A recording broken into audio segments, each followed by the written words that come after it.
अब हम दूसरी टाइप देखते हैं, परमानेंट टिश्यू। जब कोशिकाएं लगातार विभाजित हो जाती हैं तो वो अपना एक स्थायित्व बना लेती हैं, जिसे हम कहते हैं परमानेंट टिश्यू या स्थायी ऊतक। स्थायी ऊतक का भी हमको तीन टाइप देखने के लिए मिलती हैं। एक सिंपल टिश्यू, दूसरा कॉम्प्लेक्स टिश्यू, साधारण ऊतक और जटिल ऊतक। और इसमें एक और विशेष प्रकार का ऊतक होता है जिसे स्रावी ऊतक कहते हैं या सेक्रेटरी टिश्यू कहते हैं। अब जो सिंपल टिश्यू होता है इसकी भी तीन टाइप होती हैं।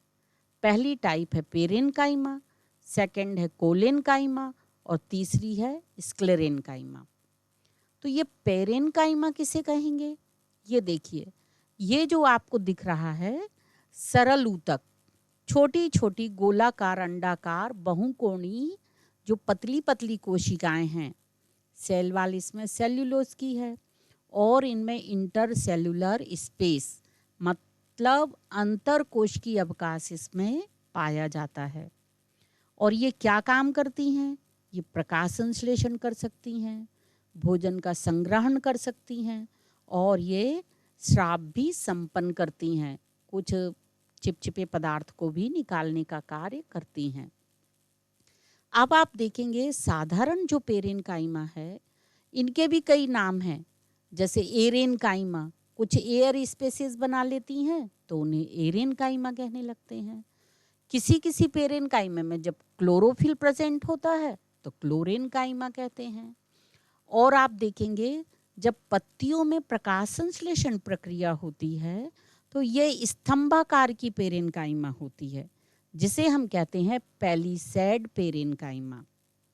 और ये सब क्या, और कुछ स्पॉन्जी पेरेनकाइमा भी मिल जाती है, कुछ स्टोरेज पेरेनकाइमा के भी नाम से जानी जाती हैं। लेकिन ये सब किसके एग्जाम्पल हैं? सिंपल टिश्यू में पेरेनकाइमा के। कोलेनकाइमा की भी कई टाइप आपको देखने के लिए मिलेंगी। अब आप एक और कोलेनकाइमा थोड़ी कोणों पर थिक हो जाती है। कोलेनकाइमा थोड़ी सी कोणों पर थिक हो जाएगी और ये लेकुनर भी हो सकती हैं, ट्यूबलर भी हो सकती हैं। और कोनों पर जो थोड़ी नुकीली होती हैं उन्हें एंगुलर कोलेनकाइमा कहा जाता है। और कुछ ये लेमिलर भी दिखाई देती हैं और ये कुछ स्थानों पर थिक और कुछ स्थानों पर थिन रहती हैं। और ये क्या काम करती हैं? पौधे को मजबूती प्रदान करती हैं।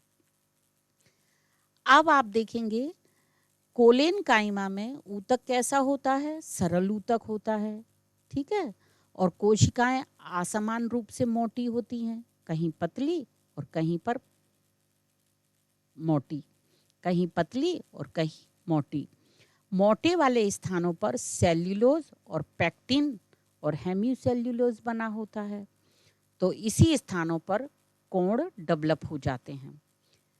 तीसरा सिंपल टिश्यू की जो तीसरी टाइप है स्क्लेरेनकाइमा, इन्हें क्या कहते हैं? द्रणो ऊतक।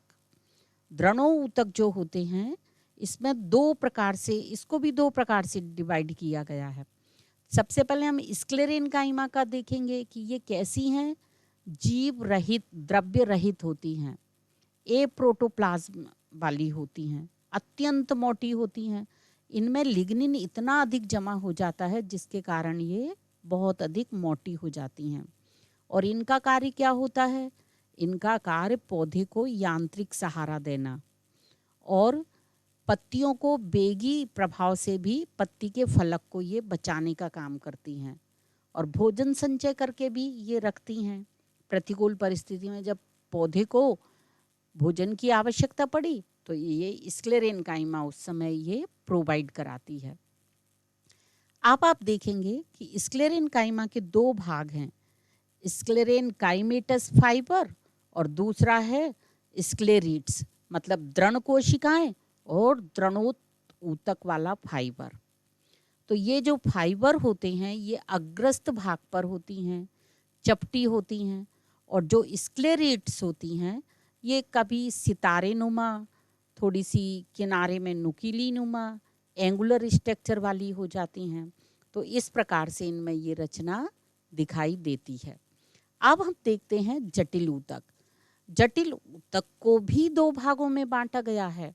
एक होता है जाइलम और दूसरा होता है फ्लोएम। जाइलम को क्या बोलते हैं हिंदी में? दारू। दारू मतलब ये पौधे के पेड़ के लिए प्रयोग किया गया है ये शब्द। और फ्लोएम को क्या बोलते हैं? एधा। जाइलम का क्या कार्य होता है? अच्छा, जो कॉम्प्लेक्स टिश्यू होता है, जटिल ऊतक होता है, ये वेस्कुलर कंडक्टिंग टिश्यू भी कहलाता है। टेरिडोफाइट और एंजियोस्पर्म एंड जिम्नोस्पर्म में ये बहुत अच्छे से पाया जाता है।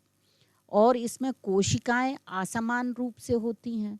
और सभी का क्या काम होता है? जल, लवण, कार्बोहाइड्रेट सभी के स्थानांतरण में ये, ट्रांसपोर्टेशन में ये हेल्प करता है। जो जाइलम है उसका जल व विलेय कणों के संवहन का कार्य करता है। जल और घुलित लवणों का संवहन करेगा और पौधों को यांत्रिक शक्ति भी प्रदान करेगा। और फ्लोएम जो होता है वो कार्बोहाइड्रेट का संवहन करता है कि जब पत्ती भोजन बना लेती है तो वहाँ पर जो फ्लोएम है पौधे के प्रत्येक अंग प्रत्यंग को ये भोजन को पहुँचाने का काम करता है। अब ये जाइलम के चार भाग देखते हैं हम। पहला है जैसे ट्रैकिड्स, वाहिनिकाएं। ये वाहिनिकाएं क्या काम करेंगी? जल संवहन और यांत्रिक सहायता। ये एनुलर बलियाकार भी हो सकती हैं, सर्पिल भी हो सकती हैं और सीढ़ी नुमा भी हो सकती हैं। एनुलर, स्पाइरल और स्क्लेरीफॉर्म। दूसरा आप देखेंगे वाहिनी, वेसिल्स। बेसिल्स इनको अपन ट्रेकी कहते हैं, बेसिल्स भी कहते हैं और वाहिनी भी कहते हैं। इनका काम भी क्या होता है? जल का संवहन करना और यांत्रिक सहारा देना। तीसरा आप देखेंगे जाइलम रेसे जो हैं, ये जाइलम फाइबर, ये डाइकट प्लांट में ल्यूमिन वाली सेल्स में, इनमें डाइकट प्लांट में ये पाए जाते हैं और ल्यूमेन वाली सेल्स में भी ये पाए जाते हैं। और ये पौधे को क्या करते हैं? मजबूती प्रदान करते हैं।